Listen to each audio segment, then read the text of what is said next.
കേരളത്തിന്റെ ഭാവി മാറ്റിമറിക്കാൻ പോകുന്ന വൻ പ്രഖ്യാപനങ്ങളുമായാണ് വി.ഡി. സതീശൻ സർക്കാർ അവതരിപ്പിച്ച പുതുക്കിയ സംസ്ഥാന ബജറ്റ്.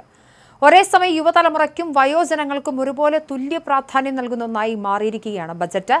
പുതിയ കാലത്തിന്റെ മാറ്റങ്ങൾ ഉൾക്കൊണ്ട് വളർന്നുവരുന്ന പുതിയ തലമുറയായ ജൻസികളെ കയ്യിലെടുക്കാനും അതേസമയം തന്നെ ജീവിതത്തിന്റെ സായാന്തനത്തിൽ നിൽക്കുന്ന വയോധികർക്ക് താങ്ങാവാനും ബജറ്റിൽ പ്രത്യേക തുകകൾ സർക്കാർ നീക്കിവെക്കുന്നുണ്ട്. ഗ്രാമീണ മേഖലയിലെ സാധാരണക്കാരായ ലക്ഷക്കണക്കിന് തൊഴിലാളികൾക്ക് വലിയ ആശ്വാസമേകിക്കൊണ്ട് മഹാത്മാഗാന്ധി ദേശീയ ഗ്രാമീണ തൊഴിലുറപ്പ് പദ്ധതി സംസ്ഥാനത്ത് കാര്യക്ഷമമായി തുടർന്ന് നടപ്പിലാക്കുന്നതിനായി 1422.60 കോടി രൂപയാണ് ബജറ്റിൽ വകയിരുത്തിയിരിക്കുന്നത്. ഇതിനൊപ്പം തന്നെ വിപ്ലവകരമായ മാറ്റങ്ങൾ ലക്ഷ്യമിട്ട് പുതുതലമുറയിലെ കൗമാരക്കാരെയും യുവാക്കളെയും ലക്ഷ്യമിട്ട് സർക്കാർ വിവിധ ആധുനിക വികസന പദ്ധതികൾക്കായും കോടിക്കണക്കിന് രൂപ പ്രത്യേകം പ്രഖ്യാപിച്ചിട്ടുണ്ട്. ബജറ്റിലെ ഏറ്റവും വലിയ ജനപ്രിയ പ്രഖ്യാപനം സംസ്ഥാനത്തെ എല്ലാ കുടുംബങ്ങൾക്കും വലിയൊരു ആശ്വാസമേകുന്ന ആരോഗ്യ പരിരക്ഷാ പദ്ധതിയാണ്. കേരളത്തിലെ മുഴുവൻ കുടുംബങ്ങൾക്കും 25 ലക്ഷം രൂപ വരെ സൗജന്യ ചികിത്സ ഉറപ്പാക്കുന്ന ചരിത്രപ്രധാനമായ ഉമ്മൻചാണ്ടി ഇൻഷുറൻസ് പദ്ധതി മുഖ്യമന്ത്രി വി.ഡി. സതീശൻ സഭയിൽ പ്രഖ്യാപിച്ചിട്ടുണ്ട്. ഇതിന്റെ പ്രാഥമികമായ പ്രവർത്തനങ്ങൾക്കും തുടക്കത്തിനുമായി 10 കോടി രൂപയാണ് അനുവദിച്ചിട്ടുള്ളത്. സംസ്ഥാനത്ത് മികച്ച ആരോഗ്യ സംവിധാനങ്ങളും ലോകോത്തര സയൻസ് ഗവേഷണ സൗകര്യങ്ങളും ഉറപ്പാക്കുന്നതിന്റെ ഭാഗമായി Kerala health and life science city യാഥാർത്ഥ്യമാക്കാൻ 100 കോടി രൂപയും നീക്കിവെച്ചു.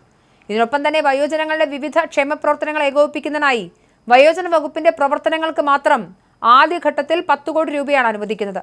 വിട്ടുമാറാത്ത കഠിനമായ രോഗങ്ങളുള്ളവരെയും വാർദ്ധക്യ സഹജമായ അസുഖങ്ങൾ കൊണ്ട് ബുദ്ധിമുട്ടുന്നവരെയും ശാസ്ത്രീയമായ രീതിയിൽ പരിചരിക്കുന്നതിനായി സർക്കാർ കോളേജുകളിൽ പ്രത്യേക കെയർ ഗിവർ സർട്ടിഫിക്കറ്റ് കോഴ്സുകൾ ആരംഭിക്കുമെന്ന വലിയ പ്രഖ്യാപനമുണ്ട്. ജൻസിയെ പിടിച്ചെടുത്താൻ കായിക രംഗത്തും വിനോദസഞ്ചാര വിനോദ മേഖലയിലും വലിയ വികസനമാണ് ബജറ്റിലൂടെ വിഭാവനം ചെയ്യുന്നത്.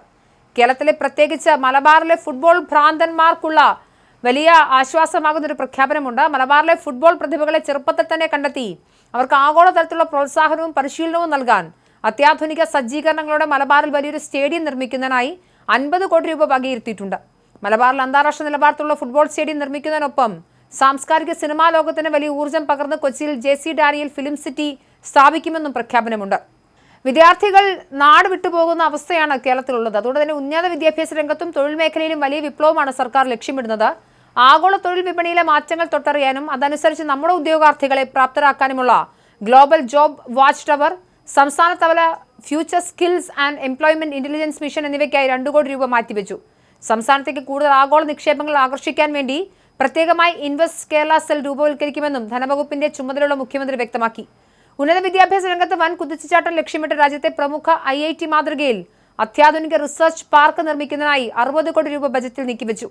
വിദ്യാർത്ഥികൾക്ക് തങ്ങളുടെ ഉന്നത പഠനത്തിനും കരിയർ വികസനത്തിനും വേണ്ടി വിദേശങ്ങളിലേക്ക് പോകാതെ സ്വന്തം നാട്ടിൽ തന്നെ വിപുലമായ അവസരങ്ങൾ കണ്ടെത്താൻ സഹായിക്കുന്ന കേരള നോളജ് വാലി പദ്ധതിക്കായി 100 കോടി രൂപ ബജറ്റിൽ പ്രഖ്യാപിച്ചിട്ടുണ്ട്.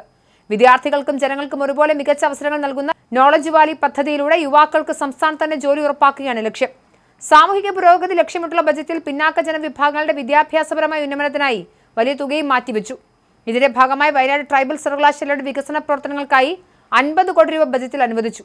ഇതുകൂടാതെ നാടിനെ നശിപ്പിക്കുന്ന വിപത്തായ മയക്കുമരുന്നിനോട് സർക്കാർ ഒരു തരത്തിലും വിട്ടുവീഴ്ച ചെയ്യില്ലെന്നും ലഹരിക്കെതിരെ യുവജനങ്ങളെ കുരുക്കുന്ന ലഹരിക്കെതിരെ സീറോ ടോളറൻസ് നയം നടപ്പിലാക്കുമെന്നും ബജറ്റിലൂടെ സർക്കാർ കർശനമായി പ്രഖ്യാപിച്ചു. ചുരുക്കത്തിൽ പുതുതലമുറയ്ക്ക് തൊഴിലും ഉയർന്ന സാങ്കേതിക വിദ്യയും ആധുനിക രീതിയിലുള്ള വിദ്യാഭ്യാസവും ഒക്കെ ഉറപ്പാക്കുന്നതിനൊപ്പം അവർക്ക് ജോലി സാധ്യതകളും കേരളം നൽകുമെന്ന് തന്നെയാണ് നൽകുന്ന മറ്റൊരു പ്രധാനപ്പെട്ട ഉറപ്പ്. ഇതിനൊപ്പം തന്നെ പ്രായമായവർക്ക് മികച്ച ചികിത്സയും സുരക്ഷയും നൽകിക്കൊണ്ട് എല്ലാവരെയും ഒരുപോലെ ചേർത്ത് പിടിക്കുന്ന സമഗ്രമായ ബജറ്റാണ് വി.ഡി. സതീശൻ സഭയിൽ സമർപ്പിക്കുന്നത്.